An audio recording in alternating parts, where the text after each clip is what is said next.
Hello everyone, welcome to my channel Bithisha রান্নাঘর। আজ আমি আপনাদের সাথে যে রেসিপিটি শেয়ার করতে চলেছি সেটি হলো ইঁচড় চিংড়ি। তার জন্য প্রথমে ইঁচড়টিকে ভালোভাবে কেটে ধুয়ে রেখে দিয়েছি।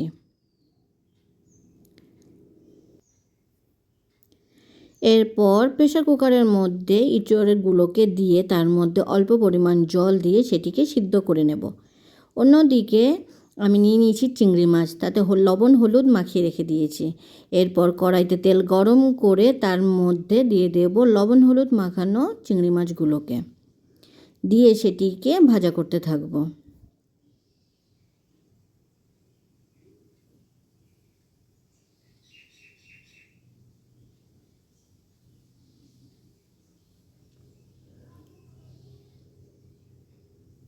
চিংড়ি মাছগুলো ভাজা হয়ে গেছে, চিংড়ি মাছগুলোকে তুলে নেব।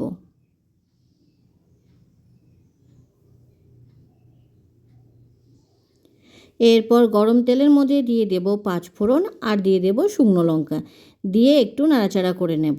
এরপর এর মধ্যে দিয়ে দেব পেঁয়াজ কুচি, দিয়ে সেটিকে ভাজা করতে থাকব।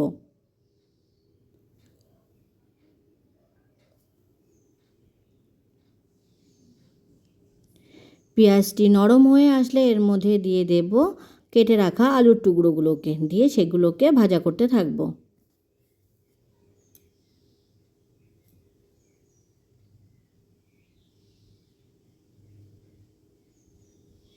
এরপর এর মধ্যে দিয়ে দেব আদা বাটা, দিয়ে দেব রসুন বাটা, দিয়ে সেটিকে ভালোভাবে মিশিয়ে নেব আর কষতে থাকব। এরপর এর মধ্যে দিয়ে দেব কাঁচা লঙ্কা, দিয়ে সেটিকেও ভালোভাবে মিশিয়ে নেব আর কষতে থাকব।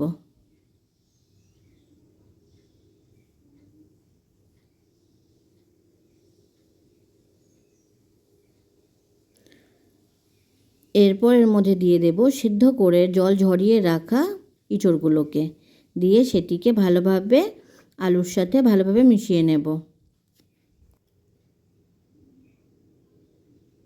আর কষতে থাকব।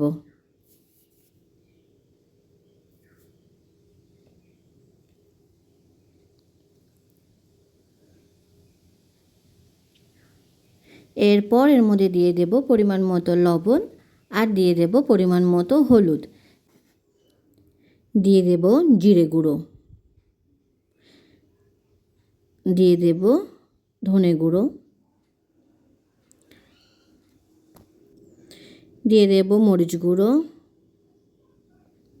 দিয়ে দেব শুকনো লঙ্কার গুঁড়ো, কাশ্মীরি লঙ্কার গুঁড়ো, দিয়ে সেটিকে ভালোভাবে মিশিয়ে নেব আর কষতে থাকব।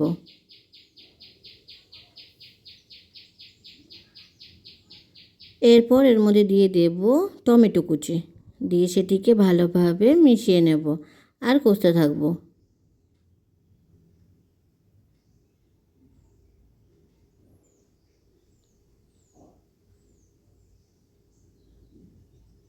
এরপর এর মধ্যে দিয়ে দেব পরিমাণ মতো চিনি, দিয়ে সেটিকে মিশিয়ে নেব।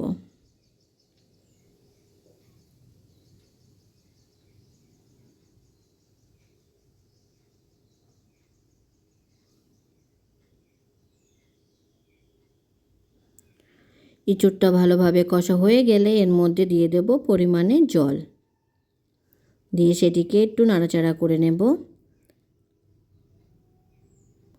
এরপর এটিকে ফুটতে রেখে দেব।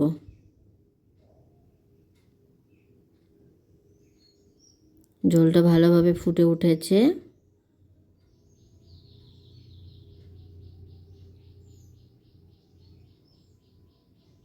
এরপর এর মধ্যে দিয়ে দেব ভেজে রাখা চিংড়ি মাছগুলোকে। এরপর এটিকে একটু নাড়াচাড়া করে নেব, আরও কিছুক্ষণ ফুটতে রেখে দেব।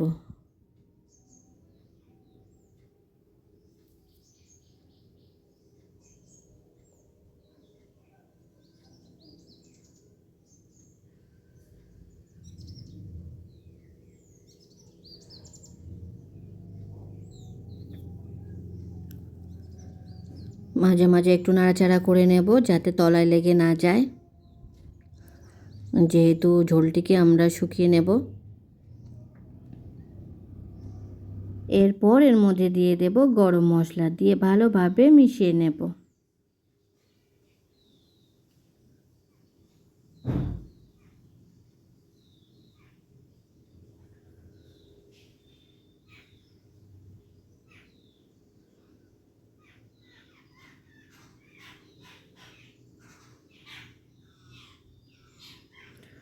তৈরি হয়ে গেছে আমাদের ইঁচড় চিংড়ি। ভিডিওটি কেমন হয়েছে অবশ্যই কমেন্ট করে জানাবেন। আর ভিডিওটি যদি আপনাদের ভালো লেগে থাকে তাহলে অবশ্যই সাবস্ক্রাইব করবেন।